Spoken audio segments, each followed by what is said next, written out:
Very simply, I could not have accomplished what I've accomplished, including my own net worth and including job creation, if I was raised in a country where free enterprise was not encouraged and if free enterprise was not the order of the day. It wouldn't happen.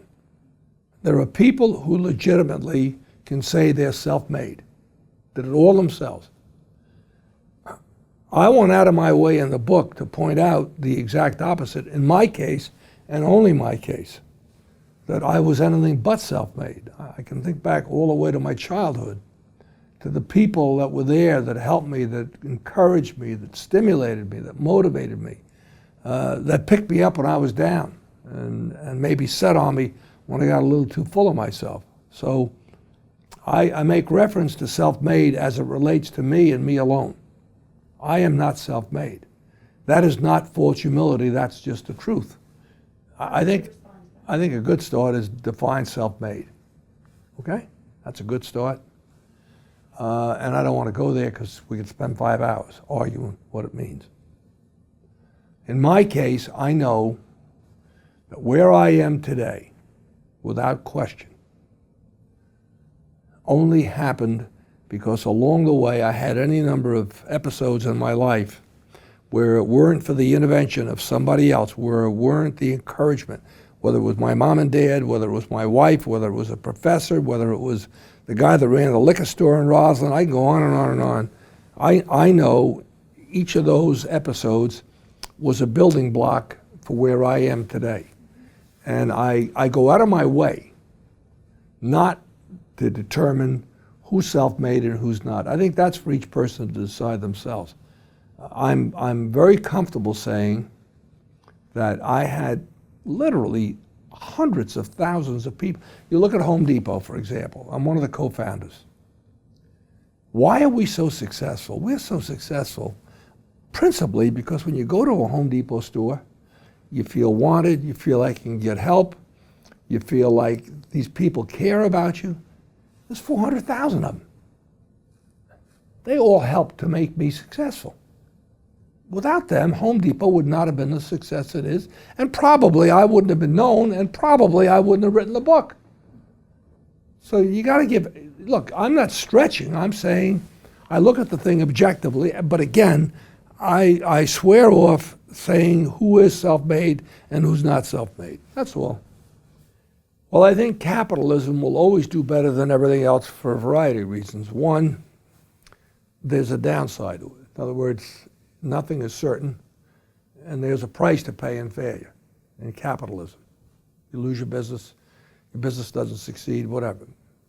The other thing is capitalism, I think, is a dynamic effort that can result. Bernie, Arthur, and I, and Pat Farah founded Home Depot. Our hard work, our creativity, our ability to raise the money to start the company, all those things has resulted in 400,000 people having great jobs today. But a better number for me, we have 3,000 kids. And by the way, so nobody gets offended, I'm 82. If you're under 82, you're a kid, okay? So we have 3,000 kids who started working for us fresh out of high school, didn't go to college, pushing carts in, that's the entry-level job, pushing carts in from the parking lot. We have 3,000 kids today who are multimillionaires. That's how capitalism is supposed to work. It's a shared effort, and the results should be shared. I happen to think we all live better. The old saying, a rising tide lifts all boats. I happen to say all of us live better in this country because we have a capitalistic system underpinning the whole nation. I would say that most of us that have benefited mightily by capitalism, I think there's a moral obligation on our part to make sure we bring as many people to the party with us as we can. Okay? Now, this is not judgmental. I'm not suggesting for a minute that what I do is the right thing and what everybody else does is the wrong thing. What I'm saying is simply this. I feel a strong moral imperative to share my wealth. I believe in paying all the people. And by the way, nobody works for me, everybody works with me. And I believe that. I think all those people have a right to know the better I do, the better they're going to do, both in terms of lifestyle, in terms of remuneration, in terms of a future. And that's the moral imperative of being in a capitalistic system where you have succeeded. I feel a lot better around all the people who work with me, knowing that they have a better life, they live in a nicer home, they go to on vacations that they would otherwise not be able to afford, they can educate their kids.